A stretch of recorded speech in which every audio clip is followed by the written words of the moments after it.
Hey welcome back. I am Dharmendra sir from DSL English, doctor Mukherjee Nagar, Delhi. मेरे प्यार दोस्त, आपको हमने क्या पढ़ाया?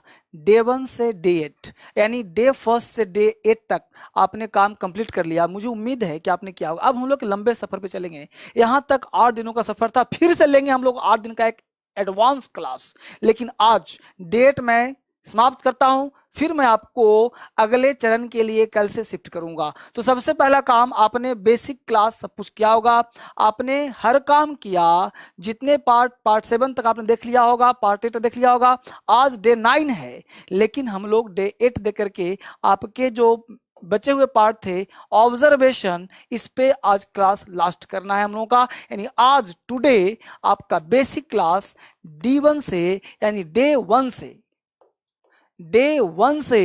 डे 8 तक हमने कंप्लीट का क्लास, जो वादा किया वो निभाया।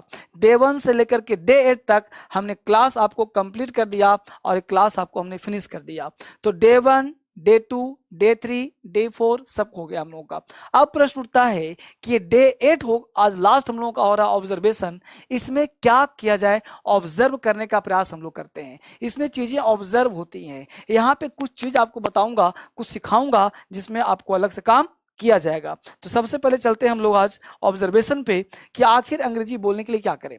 हमने आपको बहुत सारे चीज, एक मॉडल्स का अलग से एडवांस क्लास में आएगा। तो अभी तक जो हमने किया था वो बेसिक क्लास था।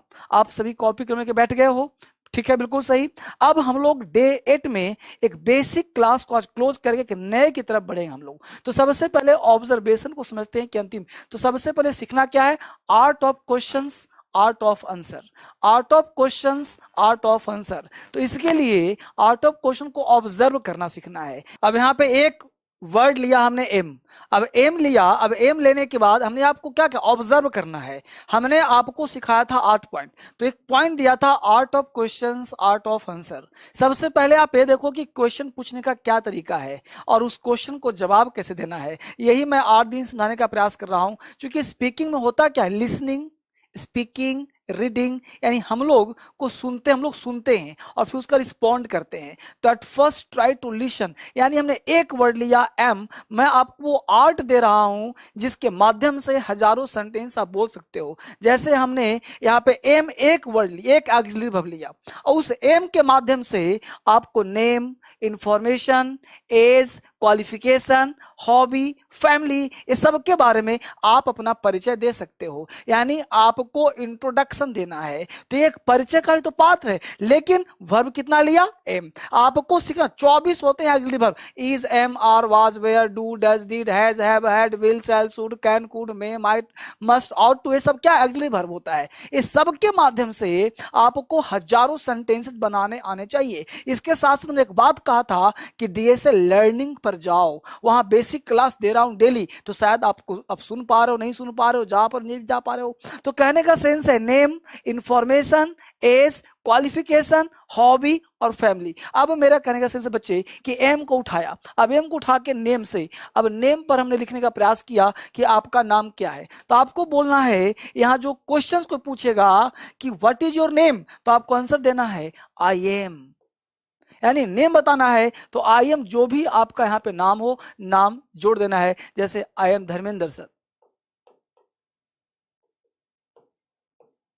है ना। I am Sudhir, I am Ramesh, I am Lalta, I am Malti. तो आपको यहाँ पे आई एम के बाद जवाब देना है। यानी आपको art of answer, art of question दे रहा हूं। यहाँ पे नेम बताना है तो एम के माध्यम से। अब आप अंग्रेजी बोलना चाहते हो तो एक एक एम के माध्यम, एक एम वर्ब है, एक ही हमने लिया है वर्ड एम जो कि ऑक्सिलरी वर्ब है। इसके माध्यम से जब आप पूरा का पूरा वर्ब पढ़ेंगे, पूरा का पूरा क्लास करेंगे, तो आपका कॉन्सेप्ट और बेहतर होगा। तो हमने एक एम लिया, नेम लिया, I am Dharmendra, I am Sudhir. तो जो भी आपका नाम हो, गर्ल हो तो I am Lalita, I am Malti, I am Lalti, I am Anshu. तो जो भी नाम आपका हो, I am Dharmendra, I am Sudhir, I am Amit. तो इस तरह से हजारों बोलते रहना है, रिस्पॉन्ड करना है। Try to speak and try to respond, तब करेंगे आप। फिर आपको क्या देना है? इंफॉर्मेशन। अंग्रेजी में आप सोचो कि एक एम से हम कितने बोल सकते हैं। आपको अपना परिचय देना है। आपने बोला आई एम सुधीर,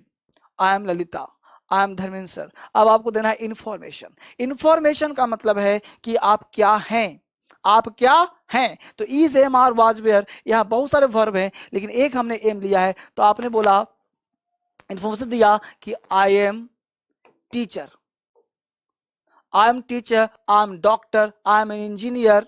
बस समझ रहे हो। तो इस तरह से आपको इंफॉर्मेशन देना अपने बारे में। अब प्रश्न उठता है, ध्यान देना, एक वर्ड बोल के चुप नहीं रहना है, क्योंकि आपको ध्यान दे हमेशा बोलना है, मैक्सिमम स्पीक करना है। अंग्रेजी बोलना मैक्सिमम बोलने से आता है। आपने बोला आई am Dharmendra sir, I love my name, I am Dharmendra sir, teaching is my passion. तो आपको हमेशा सेंटेंस को बड़ा करना है ना। I am teacher because I am teaching English, I love teaching, teaching is my passion. तो आपको कुछ ना कुछ बोलते रहना है ना। इससे क्या होगा कि आप सेंटेंस को बड़ा करेंगे और आउट ऑफ क्वेश्चंस, जैसे आपने बोला आई am Dharmendra you please, I am Dharmendra you please, I am teacher you please. तो आपको क्या करना है, हमेशा एक दूसरे से टॉक करना है। दो व्यक्ति रहेगा और दो व्यक्ति एक दूसरे से क्या करेगा, बात करेगा। जो बात करेगा तो उसने क्या कहा, आई am Dharmendra you please, I am teacher you please. तो क्या हुआ, उसे कम्युनिकेशन होता है। एक एम लिया, आपको सीखना है, छोटे छोटे सेंटेंस बनाने का प्रयास करना है। राइट बच्चे, यहां तक बात हमने करा। अगला कॉन्सेप्ट देखिए, हमने पूछा एज। अब एज से ही बोलना है। आपने बोला I am 30, I am 32, I am 35। तो जो भी आप हैं, जितने साल के हैं, आपको बोलना है। तो आई एम 30, है ना। इस तरह से आपको कम्युनिकेशन होगा, गैप होगा तो आप बोलने का प्रयास करो। क्वालिफिकेशन तो क्या बोलोगे, आई am law graduate, I am law graduate, I am law graduate, I am doing BA, I am doing MA, है ना। तो इस तरह से आप कर सकते हो, लेकिन कभी भी आपको नहीं बोलना है I am pursuing. Pursuing word गलत है। परसुइंग पता नहीं किसने पढ़ा दिया, कहां से उठा दिया, ये सब वर्ड नहीं बोलना है, ध्यान दीजिए। हॉबी, तो हॉबी क्या है, तो आप कुछ भी बोल सकते हो। आपका जो भी हॉबी हो, आप हॉबी का प्रयोग कर सकते हो। जैसा बोल सकते हो I am used to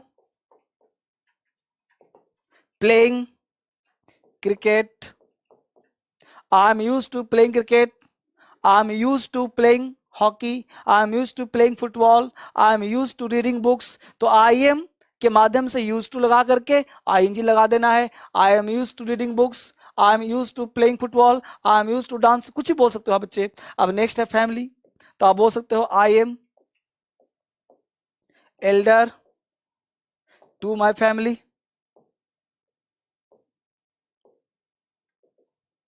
I am elder to my family. मैं अपने फैमिली में क्या हूं, छोटा हूं। तो I am elder to my family. कहने का मेरा सेंस है बच्चे कि आपको एल्डर, है ना। तो आपको कहना क्या है कि आपने वर्ड लिया और इस एम के माध्यम से आपको हजारों सेंटेंसेस बोल देने हैं। जब आप बोल देने हैं और सबको आपको बेहतर तरीके से, I am law graduate, I am law graduate, I am used to playing cricket because I love cricket, because I want to play cricket. तो आप सेंटेंस को लमार सकते हैं, बड़ा कर सकते हैं। आप सेंटेंस को ज्यादा बेहतर तरीके से बड़ा कर सकते हैं, ऑब्जर्व कर सकते हैं। यानी एक एम को आपने ऑब्जर्व किया कि आप कितने तरह से बोल सकते हैं। ऑब्जर्वेशन को हम एक तरीके से और समझने का प्रयास करते हैं। ये सब आपने नोट डाउन कर लिया, क्लियर हो गया। आपने हमने क्या लिखा, name, information, age, qualification, hobby और फैमिली। इस तरह से आपको एक एम के माध्यम से इतने से बोलना है। ऐसे इज को लेना है, ऐसे आर को लेना है। जब इज को लेंगे तो यहाँ पे क्या होला, he is Sudhir,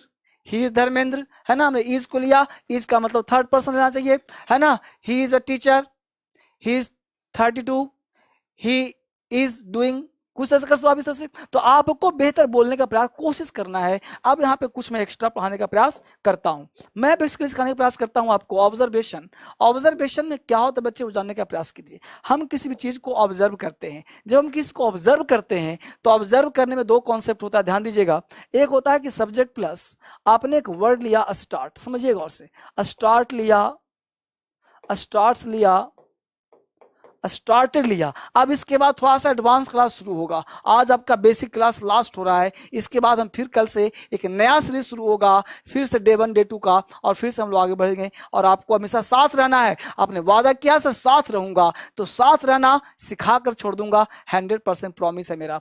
start, starts, started. देखो स्टार्ट है प्रेजेंट, स्टार्ट्स भी प्रेजेंट, स्टार्टेड है तुम्हारा पास्ट। और थोड़ा साफ लिख दूं क्या, या और थोड़ा साफ लिख लीजिए, देख लीजिए यहाँ पे सब्जेक्ट यहाँ पे लिखना और subject plus START start, START starts, START started. ध्यान देना स्टार्ट स्टार्ट स्टार्टेड ये हमेशा ऑब्जर्वेशन को फिल कराता है और V1 V4 प्लस स्टार्ट के बाद हमेशा V1 प्लस ING का प्रयोग होता है। बच्चे ध्यान रखना, स्टार्ट के बाद V1 प्लस ING का प्रयोग होता है, इस बात को ध्यान रखिएगा, क्योंकि स्टार्ट स्टार्ट स्टार्टेड के बाद V4 का प्रयोग होता है, ये हमेशा ध्यान रखना है। V4 क्यों आता है? क्योंकि ऑब्जर्व करता है। जैसे आपने कहा कि वो मुझे देखकर रोने लगता है, तो रोने लगता है ये आपने ऑब्जर्व किया, सोने लगता है, पढ़ने लगता है, खेलने लगता है, तो स्टार्ट के बाद कभी भी V1 का प्रयोग नहीं होता, स्टार्ट के साथ हमेशा V4 का ही प्रयोग होता है। जैसे हमने कहा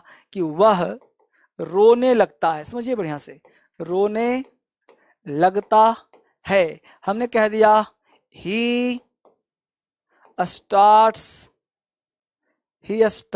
crying, he starts crying,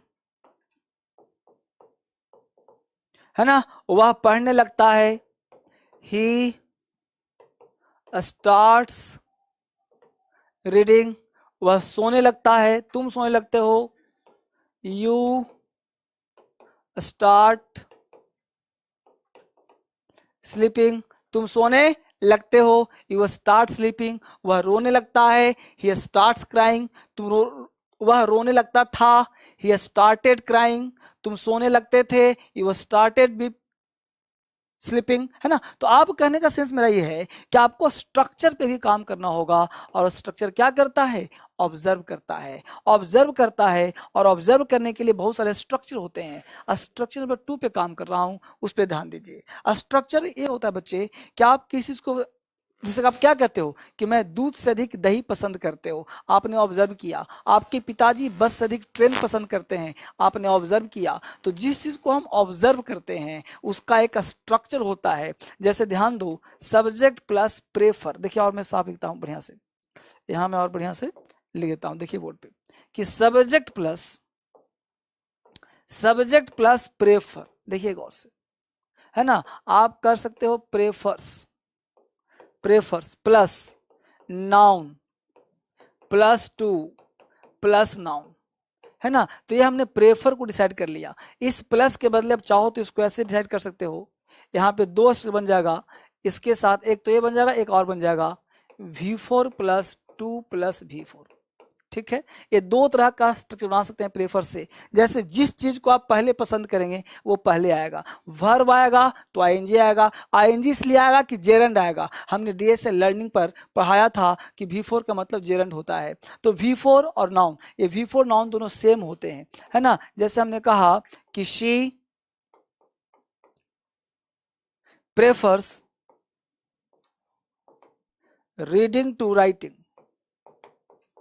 she prefers reading to writing, वह प्रेफर करती है पढ़ने से अधिक लिखने पर। She prefers reading to writing, यानी जो चीज अधिक करती है, शी प्रेफर्स रीडिंग, वो पढ़ना अधिक पसंद करती है लिखने से। हमने कहा कि माय फादर प्रेफर्स, है ना, माय फादर प्रेफर्स